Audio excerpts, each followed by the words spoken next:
Now, we're looking now hard, minute by minute, at what may be taking place in Iran, what may be coming in Iran after the President of the United States post on Truth Social.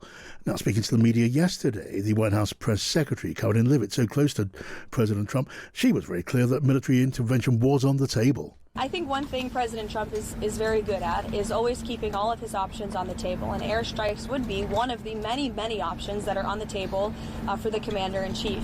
Diplomacy is always the first option for the president. He's told all of you last night that what you're hearing publicly from the Iranian regime is quite differently from the messages the administration is receiving privately, and I think the president has an interest in exploring those messages. However, with that said, the president has shown he's unafraid to use military options if and when he deems necessary, and nobody knows that better than Iran. So that was Caroline Leavitt, the President's press secretary. Welcome now to Lieutenant General Ben Hodges, former commanding general of the U.S. Army in Europe. General, welcome to you. John, thank you very much. Always welcome. So we were listening there to Caroline Leavitt. At that point, and it wasn't very long ago, she was talking about diplomatic action being the preferred option for the president. Now we have this posting on Truth Social where the president is saying Iranian patriots keep protesting, take over your institutions, and then saying help is on its way, which looks a lot more like military action. What are your thoughts hearing and listening to that? Well, first of all, I wish that the administration would specify, what they think they're going to achieve, whether it's through military action or through diplomacy or different other means. What are we trying to do? If it's just stop, the Iranian government from killing these protesters, then I don't think a military strike it's what's going to do it. But the problem is that the president has put it out there saying that I am going to do this if you don't stop killing these people. And now that he's encouraging the protesters to keep doing this, to take over their institutions, there's now a moral imperative for him to act. Indeed, and to urge Iranian protesters, Iranian patriots, as he says, to take over your institutions makes the chances of more of those Iranians being killed all the more likely. And I guess it is also true, for reasons we're now discussing, General, that the president does and will bear a more direct responsibility for people who die in the course of this escalated protest, which he's urging.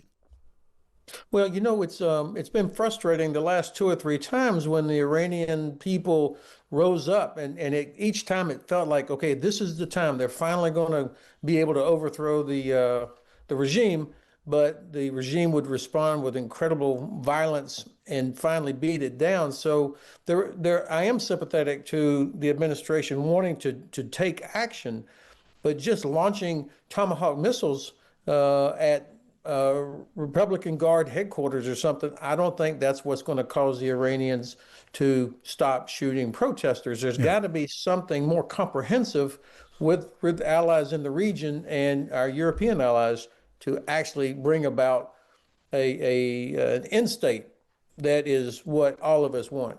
And I know that you do keep in contact with your former military colleagues in the higher levels of the Pentagon. I was reading in the American media very recently that the Joint Chiefs of Staff, who lead the various American services, have been calling on the president for time to prepare their defences to face what would surely be inevitable, a retaliation by Iran when a military strike comes along.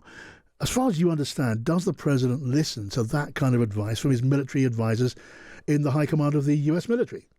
I think that the chairman of the Joint Chiefs, General Kane, has earned the confidence of the president, and that he'd listen to him. Same for the commander of U.S. Central Command and U.S. European Command, who is also the Supreme Allied Commander. I think these guys have earned the president's confidence. So when they're saying we need a little time to prepare for Iranian retaliation, but also, this is, you're picking what kind of a target would achieve the effect that the president is looking for. Yes. That takes time. And then, of course, getting the force. The president moved a lot of Navy sea power, including the USS Ford, the carrier, to the Caribbean. Now we do not have an aircraft carrier or strike group that's in the region. The other 2 carriers that we have underway are over in the Pacific. So you don't have the same amount of combat power readily available. So that means more long-range land-based aircraft, perhaps even coming from the States and other things. That takes time to get it into place. Right. And tell me this, because this kind of speculation and, as it were, punditry is taking place. It's filling the airways now, General, as you can imagine. You mentioned there, a lot will depend on the nature of any military operation. What as you read it? Of course, we are a long way from there. We don't have up-to-date intelligence or any intelligence at our fingertips. But what sort of options are we talking about when the president weighs up what should be done? Well, of course, I would expect that at U.S. Central Command, they would have maintained a list of targets for different options or reasons involving command and control, airfields, headquarters of the Republican Guard, the Revolutionary Guard, or even the president himself has talked about going after leadership. So those kinds of things would have been briefed to the president, I would imagine, what he could do, what would be the risk of failure, what are the anticipated reactions from the Iranians. Of course, we have other allies in the region. I would imagine that our air base at Al Udeid in Qatar would not be used. I think the Qataris would probably say, no, you can't do it because last time the Iranians launched missiles at Qatar. So these are the kind of things that are part of the calculus. And of course, not everything from the military side is going to be kinetic. I mean, there are other things that could be done that would help isolate or disrupt the regime's ability to do what it's doing. You could imagine what some of those things might be. Yeah. And I think also they will think long and hard, do they want to have the Israelis involved in this again, because that can have a negative effect with unifying people in the region versus peeling them off from the regime. Yeah, and important to keep the friendly leaders of the Gulf, among others, on side as far as that can conceivably be done. I mean, how much faith do you have in President Trump's willingness or ability to take a measured judgment on expert advice? Actually, I think when it comes to something like this, I think he would listen. Now, I don't have the same confidence in the Secretary of Defense, but the president, I think, probably would do that because my sense is that he does respect those leaders that I have already mentioned.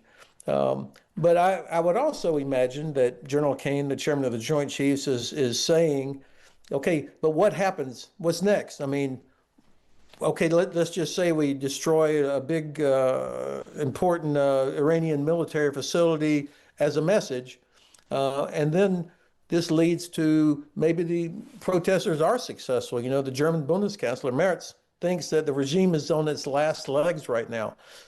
But then what happens?